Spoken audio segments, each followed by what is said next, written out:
नमस्कार। Male infertility awareness series को आगे बढ़ाते हुए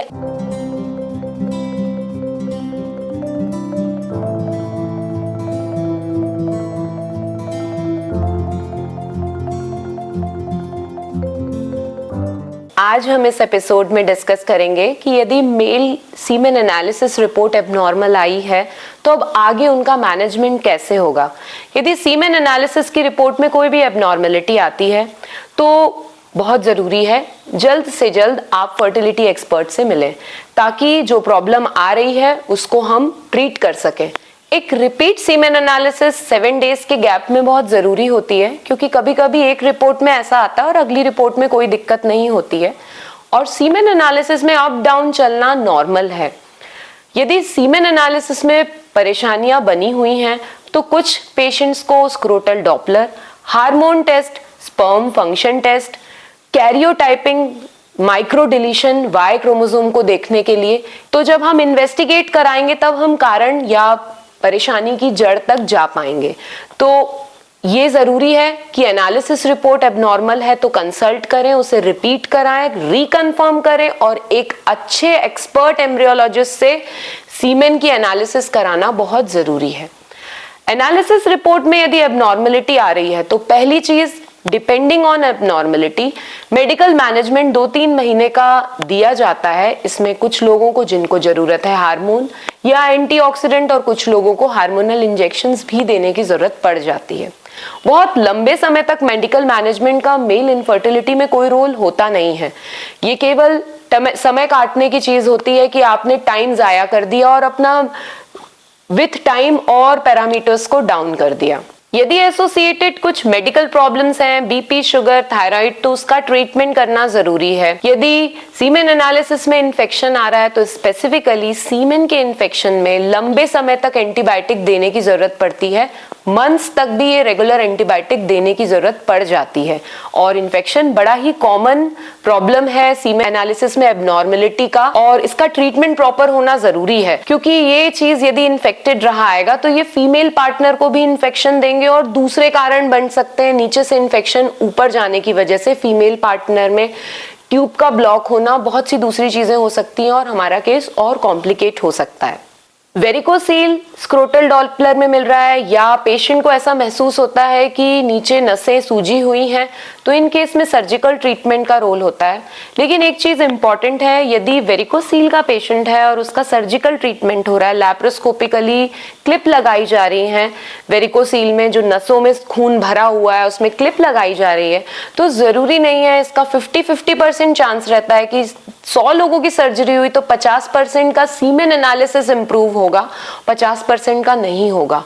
तो वेरिकोसील की सर्जरी इन केसेस में पेशेंट पे छोड़ी जाती है और सिम्टम्स पे भी छोड़ी जाती है कि यदि वेरिकोसील तकलीफ दे रहा है, दर्द दे रहा है, ड्रैगिंग पेन है, तब इस सर्जरी को किया जाए। अन्यथा ऊपर के ट्रीटमेंट्स को लेके, ऊपर के ट्रीटमेंट की मदद से प्रेगनेंसी के चांसेस बढ़ाने के लिए वेरिकोसील सर्जरी के करने का मतलब कुछ ज्यादा होता नहीं है। लिंग की स्किन पीछे ना होना, ये भी एक बहुत कॉमन प्रॉब्लम है जिसकी वजह से इंटरकोर्स पेनफुल होता है और इंटरकोर्स के बाद में दोनों पार्टनर को ईचिंग और लेजन बनने की हिस्ट्री रहती है, कट्स लग जाते हैं। तो सर्कमसीजन इसका ट्रीटमेंट होता है, प्रॉपर एग्जामिनेशन, और फिर यदि जरूरत है तो सर्कमसीजन का डिसीजन चीजों को बहुत बदलाव ला सकता है। ऐसे ही नेचुरल प्रेगनेंसी हो जाती है बस ये चीज करके।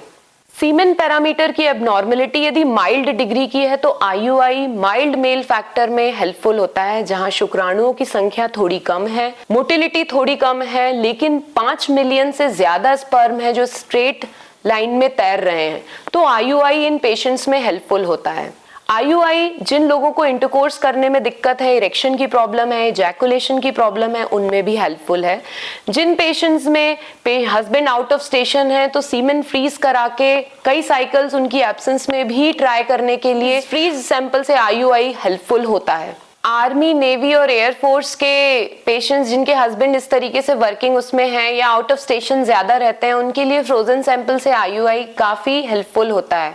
किसी की कीमोथेरेपी हुई है जिसकी वजह से प्री कीमोथेरेपी यदि सीमेन फ्रीज है तो उस सैंपल का इस्तेमाल आईयूआई के थ्रू हम प्रेगनेंसी कराने के लिए कर सकते हैं। कि यदि सैंपल की क्वांटिटी बहुत कम है तो हम 2-3 सैंपलों को इकट्ठा करके आईयूआई लायक सैंपल बना के उन पेशेंट्स को प्रेगनेंसी के चांसेस बढ़ा सकते हैं। तो आईयूआई मेल फैक्टर के लिए बहुत हेल्पफुल होता है।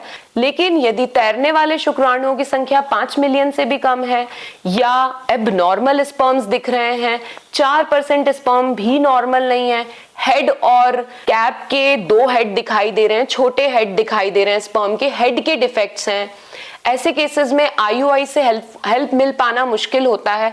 या 3 से 4 आईयूआई हो चुके हैं और आईयूआई फेल्ड हैं, ऐसे सभी केसेस में इक्सी आईवीएफ हमें हेल्पफुल होती है। इसके अलावा 4 से 6 आईयूआई के अलावा बहुत लॉन्ग स्टैंडिंग इनफर्टिलिटी है, सब कुछ ट्राई हो चुका है, इन पेशेंट्स में भी इक्सी हेल्पफुल होती है क्योंकि टोटल फर्टिलाइजेशन फेलियर, एम्ब्रियो का ना बनना, ये सारी प्रॉब्लम्स को इक्सी बाईपास कर पाता है। तो जरूरी ये है कि मेल इनफर्टिलिटी की डायग्नोसिस फास्ट हो, उसके आगे का इंटरवेंशन फास्ट हो। यदि प्रॉब्लम मेडिकली डील हो रही है, दवाइयों से ठीक हो रही है तो ठीक है, नहीं ठीक हो रही है तो आईयूआई की मदद ली जाए। 4 से 6 साइकिल आईयूआई से प्रेगनेंसी हो रही है तो ठीक है, अदरवाइज आईवीएफ इक्सी की राह लेने में बिल्कुल भी हेजिटेट नहीं करना चाहिए क्योंकि जैसे फीमेल्स की एज के साथ में चीजें गिरती हैं, वैसे ही यदि मेल फैक्टर इनफर्टिलिटी है तो एज बढ़ने के साथ या समय बीतने के साथ प्रॉब्लम्स और बढ़ने वाली हैं। और ये भी हो सकता है कि आपने दूसरे ट्रीटमेंट लेते हुए, इधर उधर भटकते हुए इतना टाइम जाया कर दिया कि शुरू के सीमेन सैंपल में स्पर्म थे और अब हमारे एक भी स्पर्म नहीं आ रहे हैं सीमेन में, जिसकी वजह से हमें टीसा के लिए ऑप्ट करना पड़ रहा है या मतलब सर्जिकली टेस्टिस से स्पर्म निकालने के लिए जाना पड़ रहा है या डोनर सैंपल के लिए जाना पड़ रहा है। तो बेहतर यह है कि समय रहते हुए डायग्नोसिस और ट्रीटमेंट के लिए ऑप्ट करें ताकि आप अपने जेनेटिक मटेरियल से बने बच्चे के पिता बन सकें। आपकी कोई भी क्वेरी हो मेल इनफर्टिलिटी को लेकर तो क्वेश्चन चैट बॉक्स में डालिए, मुझे उसका आंसर देने में बहुत प्रसन्नता महसूस होगी। Thank you so much.